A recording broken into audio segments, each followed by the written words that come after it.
নিচে এটা জল পাস করার জন্য কাটা হচ্ছে। এই যে ফুটোটা করা আছে পুরো জল পাসের জন্য, কারণ এখানে পুরো তো ব্লকেজ হয়ে আছে, বৃষ্টির সময় জলগুলো বেরোবে না, সেই জন্য এইগুলো কাটা হচ্ছে। এখানে একটা কাটা হবে, এই ফিটের একটা কাটা হবে, কাটা হলে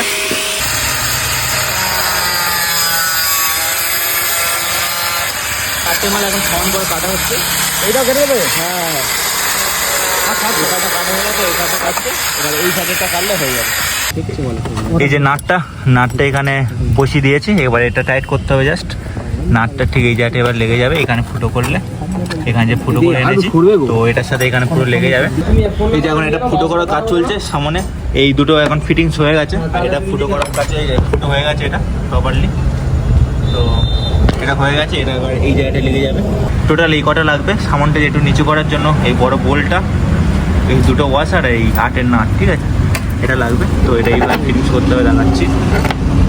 এক্সপোজ করতে তো ঠিক এইভাবে ফিটিংস করে ওই জায়গায় নিচে দিয়ে গাড়ির ফুল কাজ কমপ্লিট। গাড়ি কাজ করতে করতে প্রায় 8টা বেজে গেছে।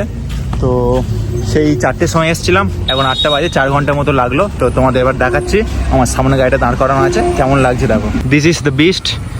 এই যে গাড়ির কাজ পুরোপুরি কমপ্লিট, সাইড থেকে দেখো কেমন লাগছে। তো এইভাবে আন্ডারবেলিটা পুরোপুরি ফিট করেছি।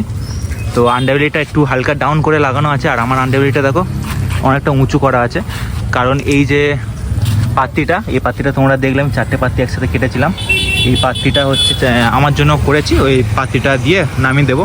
তো যাই হোক, এই গাড়ির লুকসটা দেখো, চেক আউট করো। বাইকের 360 ভিউটা দেখো, তোমাদের গোটা সাইড থেকে দেখাই। সাইড থেকে ঠিক এরকম লাগছে, আর সবচেয়ে ভালো লাগে ঠিক এই জায়গাটা থেকে, ঠিক এই যে সাইডটা থেকে দারুণ লাগে দেখতে। আর ফ্রন্ট থেকে এরকম লাগছে, আর বাম দিক থেকে তোমাদেরকে দেখাই।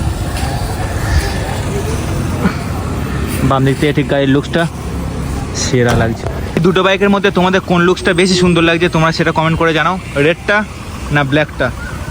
তো কমেন্ট করে জানাও। একটা হচ্ছে হাইপার এন, একটা হচ্ছে পাওয়ার এন। তো কমেন্ট করো তোমরা কেমন লাগছে দুটো গাড়ি সাইডে।